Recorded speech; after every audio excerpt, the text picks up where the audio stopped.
अथ त्राधानिकं रहस्यं विनियोगः।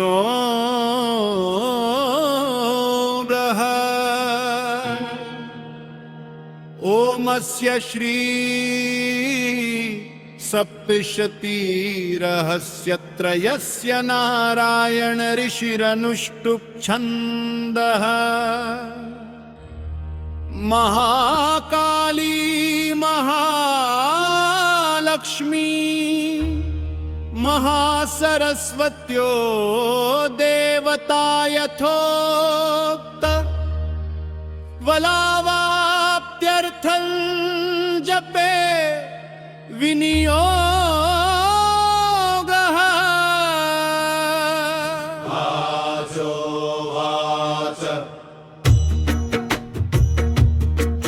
राजोवाच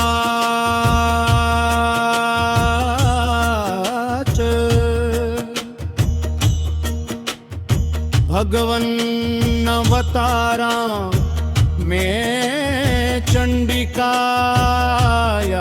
स्वरूदिता। एतेषां प्रकृतिं ब्रह्मन् प्रलापम् वक्तुमर्हसि।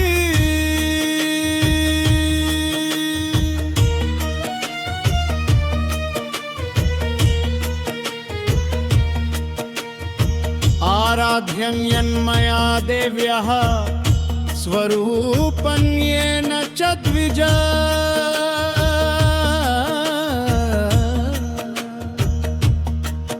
विधिना ब्रूहि सकलं यथावत् प्रणतस्य मे। ऋषिरुवाच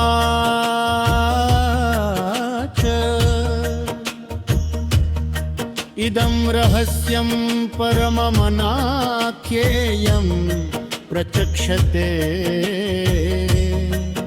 भक्तोऽसीति न मे किञ्चित् प्रवावाचन्नराधित। सर्वस्याद्या महालक्ष्मी त्रिगुणा परमेश्वरी। लक्ष्यालक्ष्यस्वरूपा सा व्याप्य कृत्स्नं व्यवस्थिता। मातुलुङ्गं गदाखेटं पानपात्रं च बिभ्रति।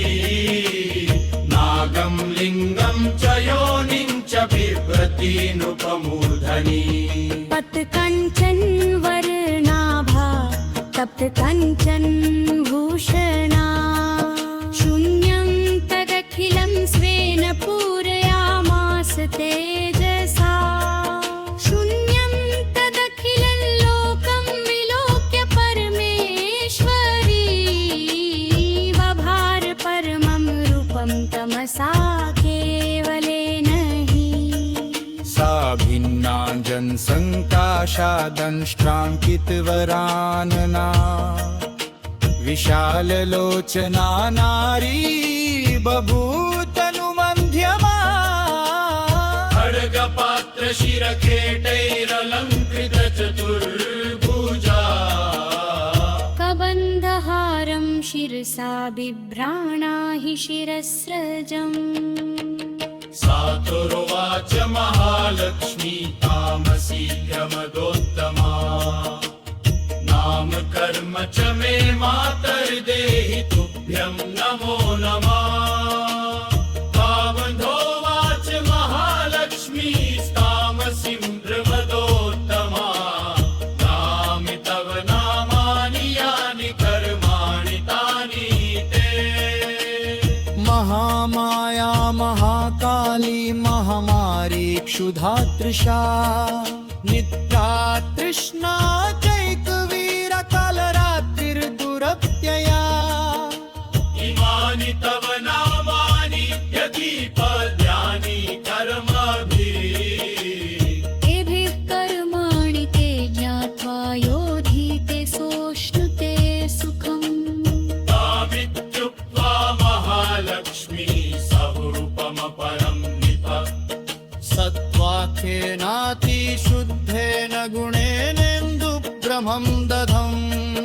वक्षमालं कुशधरा वीणा पुस्तकारिणी।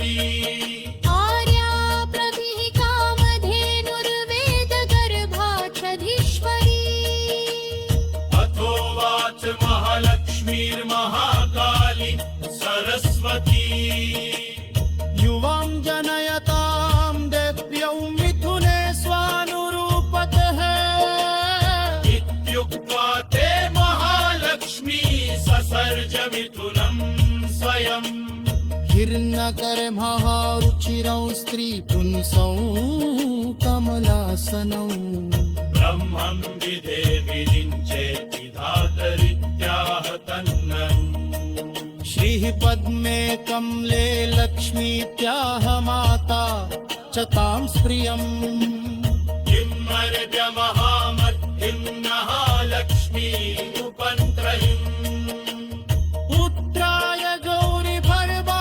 वासुदेवाय च श्रियम् सरया सह सम्भूय विरिञ्चोर्कमलीजमम् निधेजुभर्वान्युक्तस्तौ ये सह वीर्यम्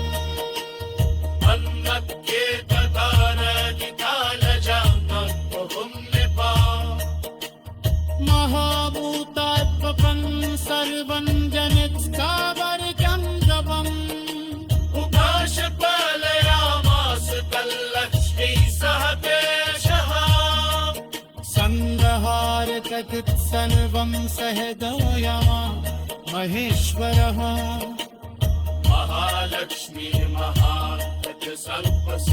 महासौकमहेश्वरी नियातारा च सातारा सेवनानाविधानतत्त अभन्तरे निरूपेशदाम्बानानकेरतन इति गाथानिलं रहस्यं सपूर्णम्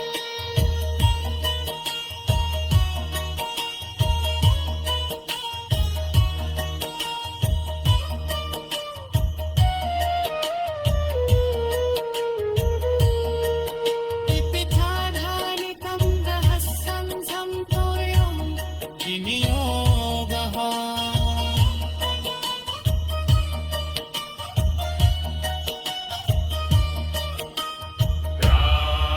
राजोवाच एवं युवतय सद्यः पुरुषत्वं दृढेव अथ वैकृतिकं रहस्यम् ऋषिरुवाच ॐ त्रिगुणातामसि देवी सात्विकीया त्रिधोदिता सा शर्वा चण्डिका दुर्गा भद्रा भगवतीर्यते योगनिद्रा हरेरुक्ता महाकाली तमोगुणा मधुकैटभनाशार्थ यं पुष्पा वाम्बुजासन दशवक्त्रा दशभुजा दशपादाञ्जनप्रभा विशालया राजमाना त्रिंशल्लोचनमालया स्फुरदशनदंष्ट्रा सा भीमरूपापि भूमिप रूपसौभाग्यकन्तीनां सा प्रतिष्ठा महाश्रिय खड्गबाण गदा शूलचक्र शङ्ख भूषुण्डिभृत् परिघं कार्मुकं शीर्षं निश्चोतद्रुधिरं दधौ एषा सा वैष्णवी माया महाकाली दुरत्यया आराधिता वशीकुर्यात् पूजा कर्तुश्चराचरम् सर्वदेव शरीरेभ्यो यः विर्भूतामितप्रभा त्रिगुणा सा महालक्ष्मी साक्षान्महिषमर्दिनी श्वेताननानीलभुजा सुश्वेतस्तनमण्डला रक्तमध्या रक्तपादा नीलजम्भोरुन्मदा सुचित्रजगना चित्रमाल्याम्बरविभूषणा चित्रानुलेपना कान्तिरूपसौभाग्यशालिनी अष्टादशभुजा पूजा सा सहस्रभुजा सती आयुधान्यत् प्रवक्ष्यन्ते दक्ष दक्षिणाधः करक्रमात् अक्षमाला च कमलं बाणोऽसि कुलिशं गदा चक्रं त्रिशूलं परशु शङ्खो घण्टा च पाशक शक्तिर्दण्डश्चर्म चापं पानपात्रं कमण्डलुः अलङ्कृतभुजा मेभिरायुधै कमलासना सर्वदेवमयीमीशां महालक्ष्मीमिमां नृप पूजयेत् सर्वलोकानां स देवानां प्रभुर्भवेत् गौरी देहात् समुद्भूताया सत्त्वैकगुणाश्रया साक्षात् सरस्वती रोक्ता शुम्भासुरनी बर्हिणी दधौ चाष्टभुजा बाणमुसले शूलचक्रभृत् शङ्खं घण्टां लाङ्गलं च कार्मुकं वसुधाधिप एषा समपूजिता भक्त्या सर्वज्ञत्वं प्रयच्छति निशुम्भमथिनी देवी शुम्भासुरनी बर्हिणी उत्थौक्तानि स्वरूपाणि मूर्तीनां तव पार्थिव उपासनं जगन्मातु पृथगासां निशामय महालक्ष्मीर्यदा पूजा महाकाली सरस्वती दर्शिनोत्तरयो पूजे पृष्ठतो मिथुनत्रयम् विरञ्चिस्वर्या मध्ये रुद्रो गौर्या च दक्षिणे मामे लक्ष्म्या ऋषिकेशः पुरतो देवतात्रयम् अष्टादशभुजा मध्ये वामे चास्या दशानना दक्षिणेष्टभुजा लक्ष्मीर्महतीति समर्चयेत् अष्टादशभुजा चैषा यदा पूजा नराधिप दशानना चाष्टभुजा दक्षिणोत्तरयोस्तदा कालमृत्यु च सम्पूज्यौ सर्वारिष्टप्रशान्तये यदा चाष्टभुजा पूजा शुम्भासुरनी बर्हि नवास्याः शक्तयः पूजास्तदा रुद्रविनायकौ नमो देव्या इति स्तोत्रैर्महालक्ष्मीं समर्चयेत् अवतारत्रयार्चायां स्तोत्रमन्त्रास्तदाश्रया अष्टादशभुजा त्रैषा पूजा वयशं मन्दिरी महालक्ष्मीर्महाकाली सैव प्रोक्ता सरस्वती ईश्वरी पुण्यपापानां सर्वलोकमहेश्वरी महिषान्तकर्येण पूजिता स जगत्प्रभु पूजये जगतां धात्रीं चण्डिकां भक्तवत्सला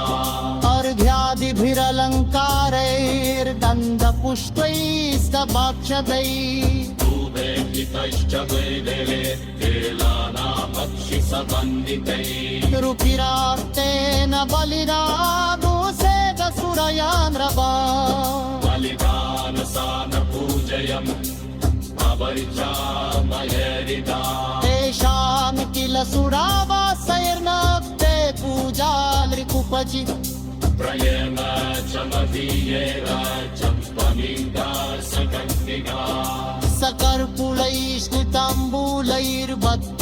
सकर्पूलैस्मिताम्बूलैर्भक्तिभावसमन्दितैः महादेव्यतापेत्यार्चिन्दिशीशं महसुरम् पूजयन् मधुसङ्गेन प्राप्तं सायुज्यनिशया दक्षिणे परतसिंहं सिमग्रं धर्ममीश्वरम् वाहनं पूजनित्यत्याजितमुन्येन च करम् तुर्याजस्तवनं प्रेमास्तस्सारितायुधानसा अतः कृताञ्जत् कुप्रास्फुरितचरितैरिमे एकरवं मग्रमेण मैकेकयोरिमा चरितार्थं तूणजपे च पश्चिन्द्रया तुया प्रदर्शिना नमस्कारा विघ्नमुद्रीविनाथनी शनापये जगद्धात्रीं मुहुर्मुहुरतं मृजः प्रतिष्ठोदं जगवु प्रतिष्ठोदं श्लोकं जगमो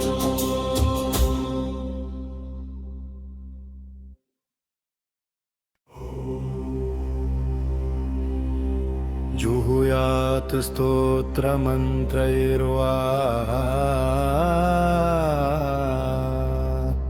चण्डिकाय शुभमहवे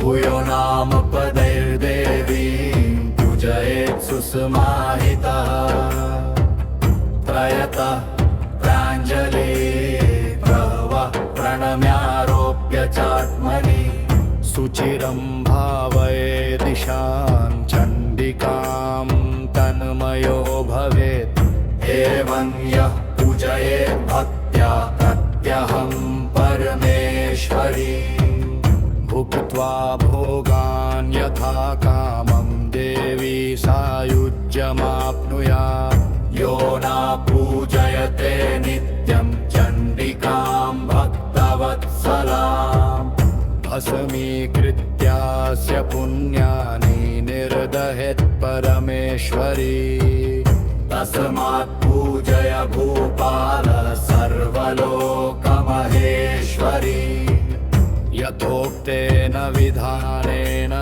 चण्डिकां सुखमापत्स्यसि इति वै कृतिकं रहस्यं सम्पूर्णम्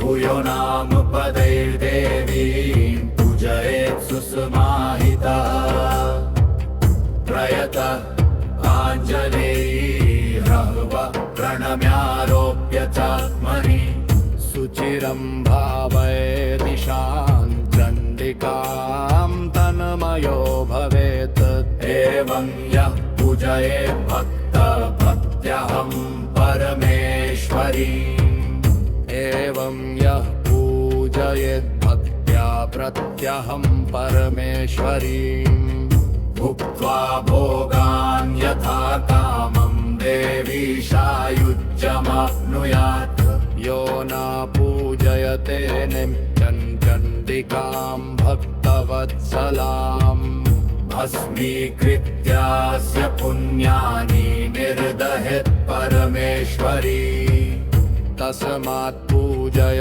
भूपाल सर्वलोकमहेश्वरी यथोक्तेन विधानेन चण्डिकां सुखमापश्यसि इति वै कृतिकं रहस्यं सम्पूर्णम्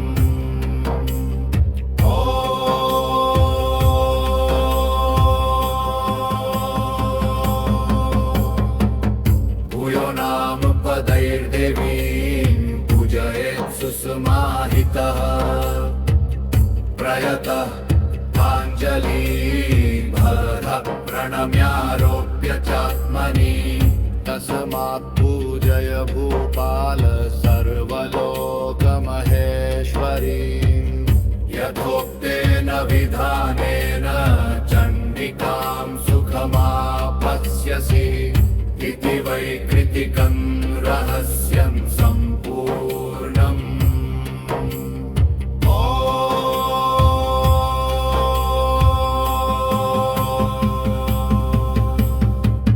जुहुयात् स्तोत्रमन्त्रैर्वा चण्डिकाय शुभं भवेत् भूयो नाम पदैर्देवी पूजयेत् सुसमाहितः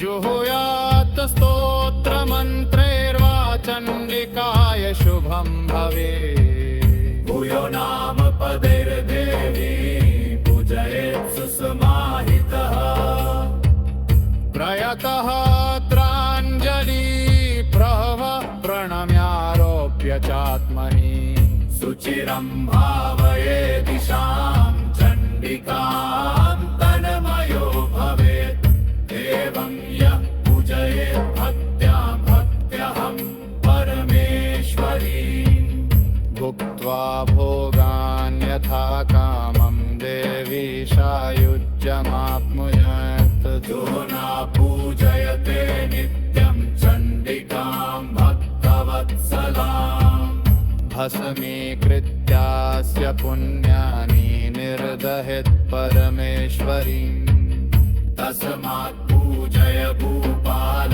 सर्वलोकमहेश्वरीं यथोक्तेन विधानेन चण्डिकां सुखमापत्स्यसि इति वैकृतिकं रहस्यं सम्पूर्णम्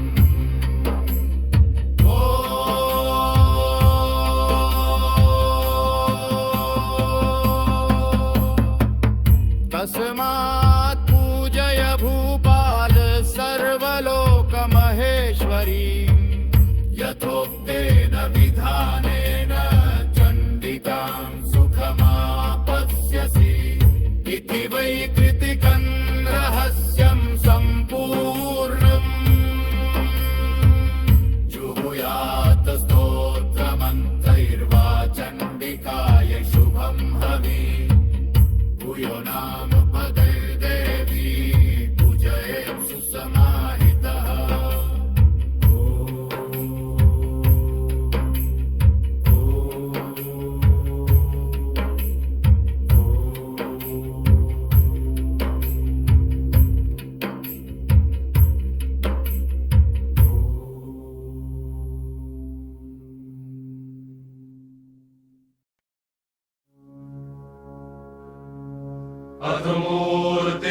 अधमूर्तिरहस्यम्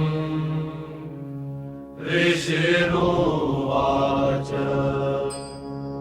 ॐ नन्दा भगवती नाम या भविष्यति नन्दजा सुकृता सा पूजिता भक्त्या वशीकुर्या जगत्त्रयम् कनकोत्तम कान्ते सा सुकान्ति कनकाम्बरा देवी कनकवर्णाभा कनकोत्तमभूषणा कमलाङ्कुशपाशाब्जैरलङ्कृत चतुर्भुजा इंदिरा कमला लक्ष्मी साश्री रुक्माम्बुजासना या रक्तदन्तिका नाम देवी रोक्ता मया नघ तस्या स्वरूपं वक्ष्यामि शृणु सर्वभयापहम् रक्ताम्बरा रक्तवर्णा रक्त सर्वाङ्गभूषणा रक्तायुधा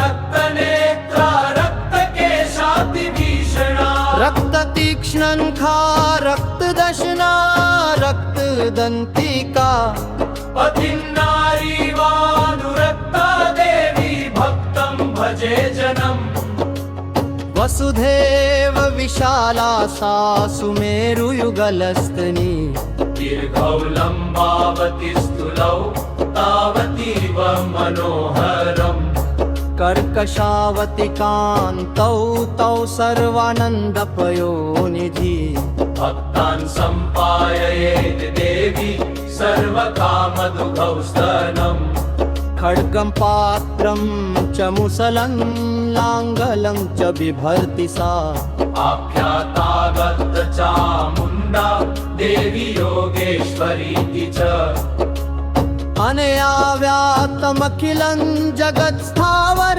जङ्गमम् इमाय पूजयेत् भक्त्या स व्याप्नोति चराचरम् भुक्त्वभोगान् यथा कामं देवी सायुज्यमाप्नुयात् अधीते यैमं नित्यं रक्तदन्त्यावपुस्तवम् तन्सा परिचरे देवी पतिं प्रियमिवाङ्गना शाकम्भरी नीलवर्णा नीलोत्पलविलोचना गम्भीरनाभिस्त्रिवली विभूषिततनूदरी सुकर्कशः समो दुर्गा वृत्तपीनखनस्तनी मुष्टिं शिलीमुखापूर्णं कमलं कमलालया पुष्पपल्लवमूलादिफलाढ्यं शाकसञ्चयम् काम्यानन्तरसैर्युक्तं क्षुत्रुन्मृत्युभयापहम् कार्मुकं च स्फुरत्कान्ति बिभ्रति परमेश्वरी शाकम्भरी शताक्षी सा सैव दुर्गा प्रकीर्तिता विशोका दुष्टदमनिशमनी दूरितापदा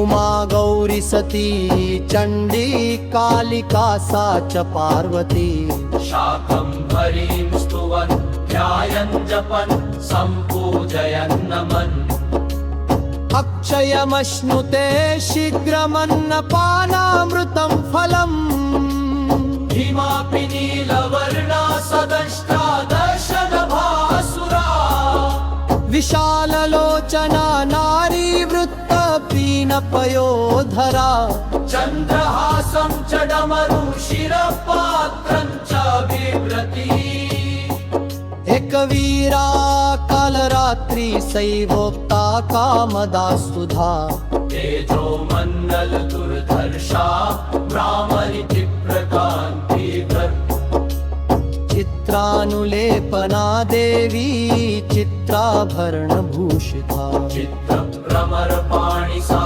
महामारीति गीयते इत्येता मूर्तयो देव्याख्याता वसुधाधिप जगम्ब पुष्टन्निकाया कीर्तिता कामधेनव इदं रहस्यं परमं न वाच्यं कस्यचित् त्वया व्याख्यानं दिव्यमूर्तिनामभीष्टफलदायकम् तस्मात् सर्वप्रयत्नेन देवीं जप निरन्तरणम् सप्तजन्मार्जितैर्घोरैर्ब्रह्महत्या समैरपि पाठमात्रेण मन्त्राणां मुच्यते सर्वकृल्विषः गानं मया ख्यातं गुह्यात् गुह्यतरं महत् तस्मात् सर्वप्रयत्नेन सर्वकामफलप्रदम् तस्यास्त्वं प्रसादेन सर्वमान्यो भविष्यसि सर्वरूपमयी देवी सर्वं देवीमयं जगत् तहोऽहं विश्वरूपान्ता नमोऽपि परमेश्वरी इति मूर्तिरहस्यम् सम्पूर्णम्।